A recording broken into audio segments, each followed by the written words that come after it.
اهلا بيكم والجزء الثاني من حلقتنا مع سعاده السفير حلمي فوزي سفير اندونيسيا بالقاهره. في الحلقه اللي فاتت اتكلمنا عن العلاقات المصريه الدبلوماسيه، وانه في سبتمبر اللي فات كان احتفال في السفاره الاندونيسيه في مصر بمرور 70 عام على العلاقات المصريه الاندونيسيه. بنكمل حوارنا مع سعاده السفير. Welcome, sir, again in our second episode, and we will talk also about the cooperation between Indonesia and Egypt in many fields. We talked before about the cooperation in tourism field, in cultural field, but I'm going to start to talk more about Indonesia and about nature there, about the main dish there, to give this as introduction to my audience. Great, yes. First of all, about the cuisine. Yeah. Last year, Indonesian cuisine that we call it rendang, or it's a kind of beef curry, was voted as the #1, the most delicious cuisine in the world. Yeah. That's rendang. It's actually a kind of beef curry cooked with coconut milk, mixed with herbs and spicy, dozen herbs and spicy in there, and cooked slowly for 5 to 6 hours. So it's a very long time. Very long time. It's become a very. What is the advantage of this long time? Yes, to make it soft and tender. Well done. Well done, and slowly to make the herbs, to make the meat. Absorb the herbs and the spicy. So it's ranked as the most delicious. It's melting. It's melting. Yes, it's melting. The most delicious cuisines. I smell it.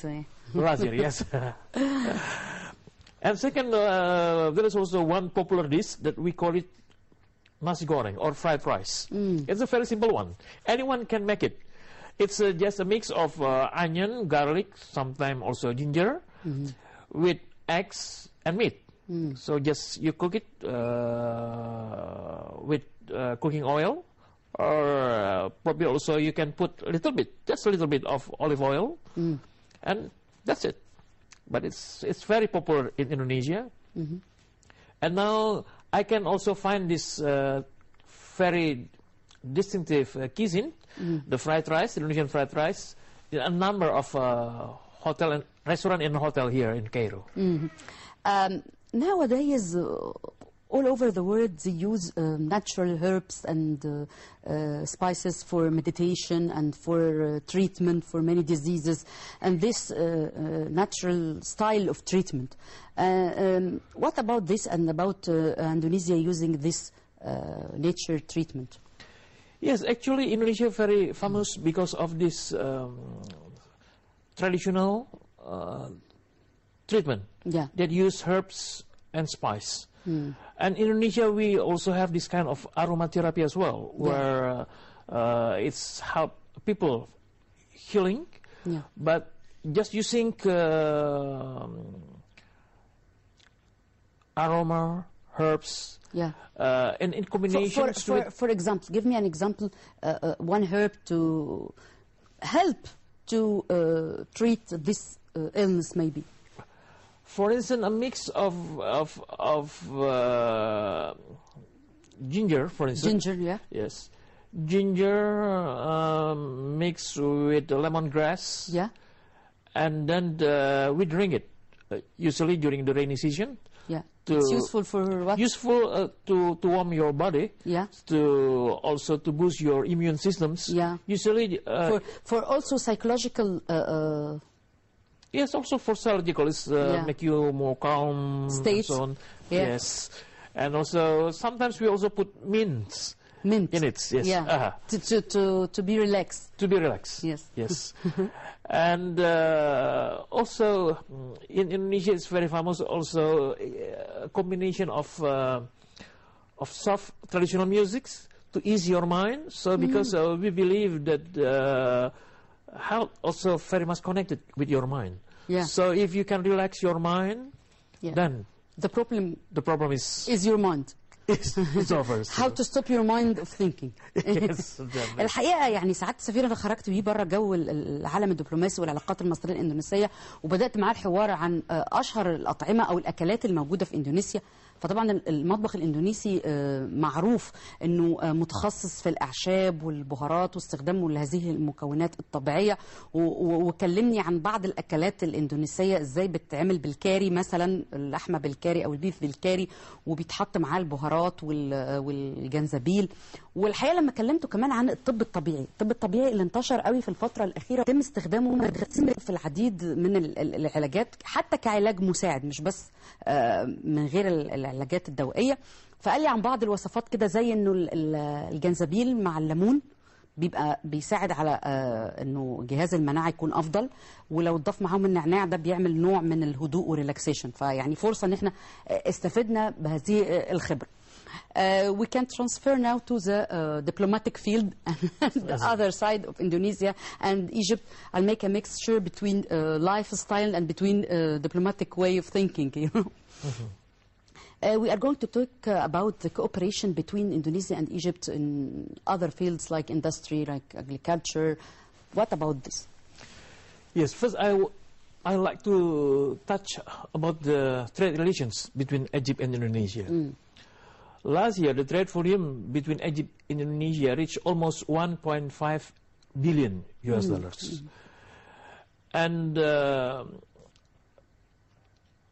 there was an increase of Egypt export to Indonesia. Although if you see the trade balance still very much in favor for Indonesia. Indonesia enjoy the surplus. But the trend is Egypt export to Indonesia is double last year, from around 250 million US dollars to almost 400 million US dollars. So it's a good sign. Yeah. And Egypt export phosphate and dates to Indonesia. And for Indonesia, our main export here is palm oil, pepper, rubber, and some of electronic components. Last visit of our President Sisi to Indonesia at 2015, and the result of this visit till now. Yes, the visit of His Excellency President Abdul Fattah el-Sisi is very monumental. It's very historical visit by Egyptian leaders to Indonesia, in which the two countries able to sign a number of memorandum of understandings. Yeah, it's a compromise. Yes, it's for instance from agreement to exchange diplomatic training between the two countries, exchange in the field of fishery and agriculture, exchange in the field of education. So there were a number of memorandum of understanding signed by a number of ministries during His Excellency President Sisi visits to Indonesia. It's a very historical visit because the last visit of Egyptian President to Indonesia is, I think, in the 80s. So it's once again very historical visit, and now we see the fruit of President Sisi visits to Indonesia, where we have a number of significant increase in many sector of cooperations between the two countries, from trade, investments, cultural sectors, educations, or exchange in technical matters such as capacity buildings between the two countries. For instance, in terms of capacity building, in improving the small and medium enterprises, for instance, we have a number of very good cooperation between the two countries.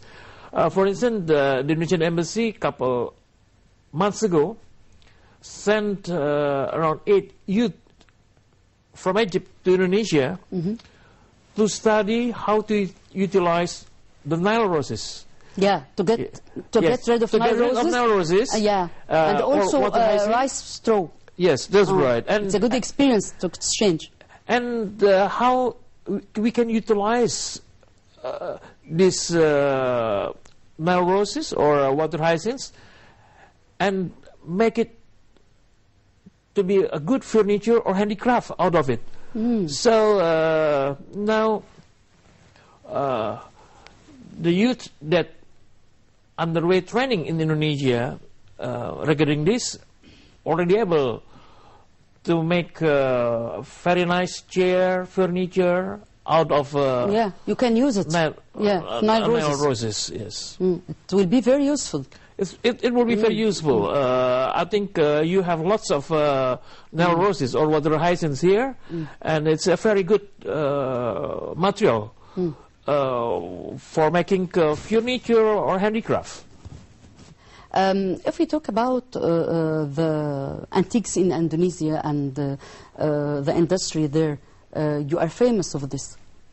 Yeah, we are proud. Antiques and yes, working on wood. That's right. We are proud as a country that we're proud of our traditional heritage. Yeah. And also, where Indonesia is a country where traditional values can live together with modernity. Yeah. So it also reflected in our production. For instance, our fabrics that Indonesia tend to use our traditional fabrics called batiks. Yeah. Batik is a painting on your shirts, basically. So each batik actually individually crafted. It's like have paintings on your shirts. So it's a traditional motifs, and so Indonesians love to use their traditional clothes, their traditional batiks. And we have also our traditional wood crafting. Yeah. Yes. It's very sophisticated. It's very accurate. Very accurate. Very difficult, I think. Yes, it's very difficult to make, actually. I think it needs concentration and thinking of every line you put on the wood. That's right. Yeah? That's right. You need patience to do so. Similar, like many Egyptian ambassadors who were in Indonesia told me about that, about this art wood and about these antiques. That's right. And this art wood, actually, the pattern is dated back since centuries ago. Yeah, yeah. Yes, it's still the similar pattern. So we still use the pattern that has been used for centuries. Yeah, yeah. It's a heritage. Yes, it's بتكلم الحقيقة على التراث الاندونيسي وقد ايه الصناعات اللي موجودة هناك فيها دقة، زي مثلا صناعة التحف اللي من الأخشاب أو القطع الخشبية. وأنا قلت له لسعادة السفير إنه كتير جدا من السفراء المصريين اللي عاشوا وعملوا في اندونيسيا كلموني عن مهارة من يصنع هذه التحف الجميلة. We talk also about Indonesian clothes. About the colorful of materials and nice styles. Yes, Indonesian clothes is a mix between traditional values, traditional pattern with modernity. So you can easily find a modern design, yeah, but with traditional pattern. Yeah. Like batik, for instance. Yeah, yeah. It's the designs for the clothes can be a modern design. Yeah. But the material, the pattern, and the choice of color and material of cloth. The color is traditional. Yeah. Yes. And sometimes also the coloring of these clothes is using a kind of traditional paint. It's from the nature. Yeah. So it's actually, so that's why the color is so vivid. You see? Yeah. Because it's actually it gives a spirit. Gives spirit, yes. Yeah. Because the color actually come from the nature, from woods, from flowers. So your best color, I think, green. Green is it's a mixture of green and red and yellow yes, and so on. And brown as well. Yes, because some color actually. But I saw also green is dominated. Yes, yeah. green is one dominant, also one of the dominant colors in Indonesia. Yeah. As well as red and something dark such as brown or black. Yes. الحقيقه لما احنا بنتكلم عن الصناعه في اندونيسيا انتقلنا للالوان وقد ايه الوانهم جميله وملابسهم ليها الوان مبهجه وانواع من الاقمشه جميله. فسعاده السفير بيقول الحقيقه ان ده بينقل صوره الطبيعه هناك وبيبقى فيه مزيج من الالوان اللي بتدي روح. وفعلا يعني الاقمشه بتاعتهم الوانها جميله. فانا بقول له الحقيقه اللون الاخضر انا بشوفه دايما لون موجود بشكل دائم او مسيطر على الملابس وعلى الاقمشه الاندونيسيه. فقال لي برضو بيختلط بالاحمر والاصفر والالوان الغامقه زي البني وزي الاسود. الحقيقه انا بحاول ان احنا في الحلقه نتكلم عن الحياه الدبلوماسيه والعلاقات بين الدوله وبين مصر وكمان على الحياه نفسها الموجوده هناك لان المواطن العادي بيبقى عايز يعرف اكتر عن كل دول العالم وده اللي بنحاول نقدمه من خلال برنامجنا.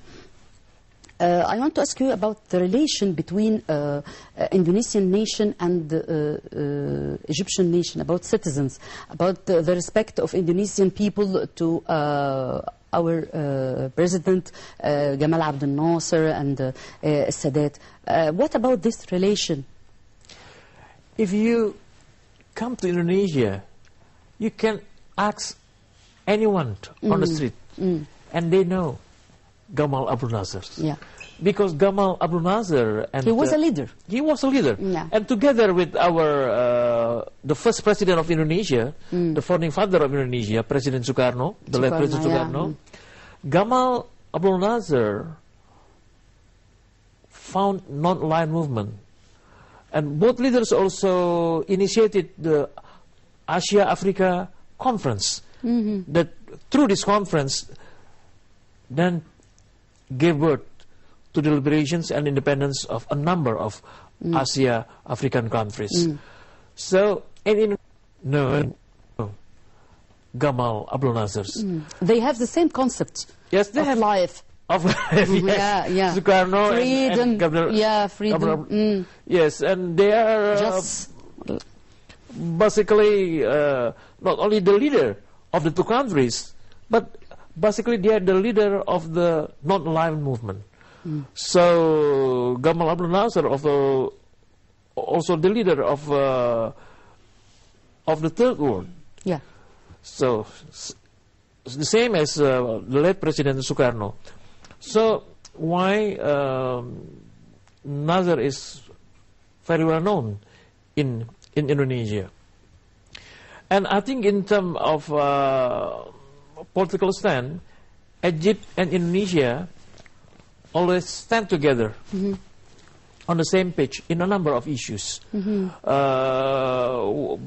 Both countries, if we see their voting patterns within the United Nations, usually they share the same positions between Indonesia and Egypt.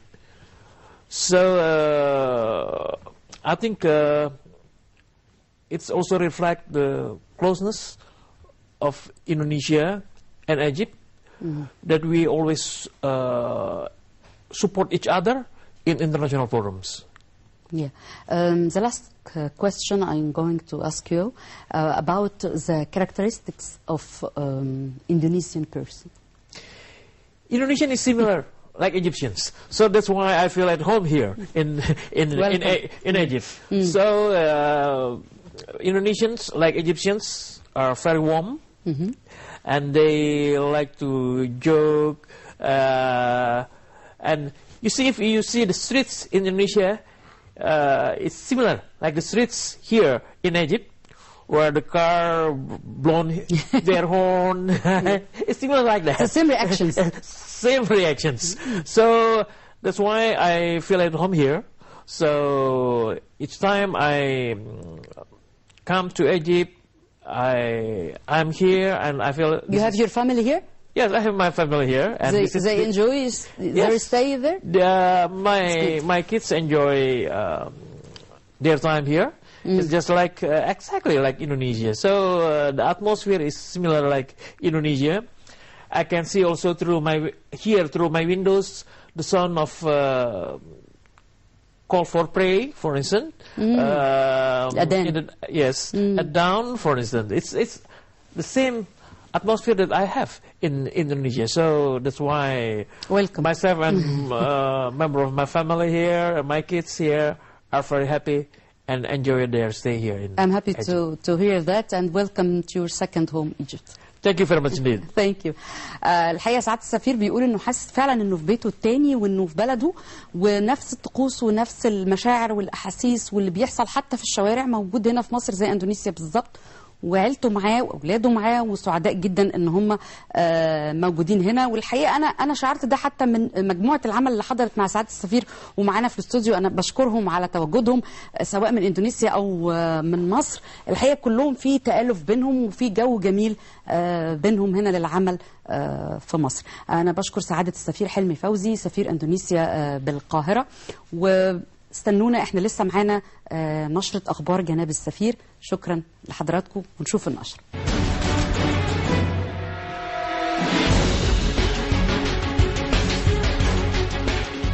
سفير مصر بالأردن يبحث أحوال العمالة المصرية. الحقيقة دايما بنهتم بأحوال العمالة المصرية في الخارج وفي مختلف الدول. بحث السفير المصري لدى الأردن مع أعضاء الأخوة الأردنية المصرية في مجلس النواب الأردني العديد من القضايا الإقليمية والعلاقات الثنائية، لا سيما قضية الطاقة والغاز وأحوال العمالة المصرية في الأردن، بالإضافة إلى وضع الطلبة الأردنيين في الجامعات المصرية.